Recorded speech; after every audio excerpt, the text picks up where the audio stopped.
প্রায় এক দশক ধরে জ্যামিতিক সংকটে ধুঁকতে থাকা দক্ষিণ কোরিয়ার আকাশে অবশেষে দেখা মিলেছে স্বস্তির রোদেলা আভা। যে দেশটি দীর্ঘ সময় ধরে বিশ্বের সর্বনিম্ন জন্মহারের তকমা বয়ে বেড়াচ্ছিল, সেখানে টানা দ্বিতীয় বছরের মতো বেড়েছে শিশু জন্মের হার। পরিসংখ্যান বলছে খাদের কিনারা থেকে ঘুরে দাঁড়াতে শুরু করেছে সিওল। দেশটির পরিসংখ্যান বিভাগের তথ্য অনুযায়ী ২০২৪ সালে এই হার ছিল 0.75%। অথচ মাত্র ২ বছর আগে ২০২৩ সালে এই হার রেকর্ড সর্বনিম্ন 0.72-এ নেমে গিয়েছিল।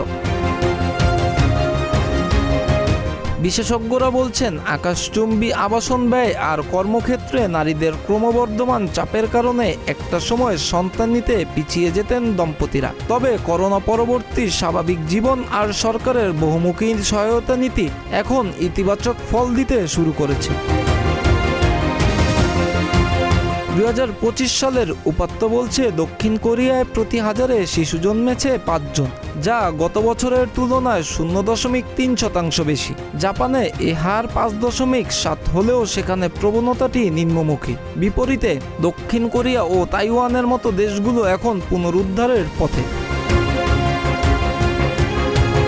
এই পরিবর্তনের নৈপথ্যে বড় কারণ হিসেবে দেখা হচ্ছে বিয়ের সংখ্যা বৃদ্ধিকে। ২০২৪ সালে বিয়ে বেড়েছিল প্রায় ১৫%, আর ২০২৫ সালে বেড়েছে ৮.১%। সাধারণত বিয়ের ১-২ বছর পরই শিশু জন্মের হার বাড়ে, যার প্রতিফলন দেখা যাচ্ছে এখন।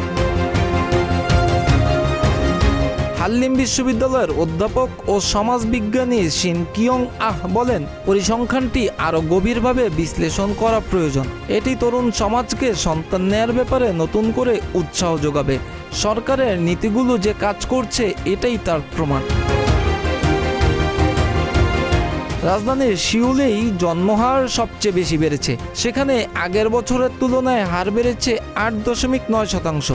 যদিও দেশের অন্যান্য অঞ্চলের তুলনায় সিউলের হার এখনও সামগ্রিকভাবে সর্বনিম্ন, তবুও এই বড় লাভকে পরিবর্তনের বড় সূচক হিসেবে দেখছেন অর্থনীতিবিদরা। সরকার আশা করছে, এ ধারা অব্যাহত থাকলে ২০৩১ সালের মধ্যে জন্মহার ১.০ ছাড়িয়ে যাবে, যা দীর্ঘমেয়াদী শ্রম বাজার ও অর্থনৈতিক স্থিতিশীলতা জন্য অপরিহার্য।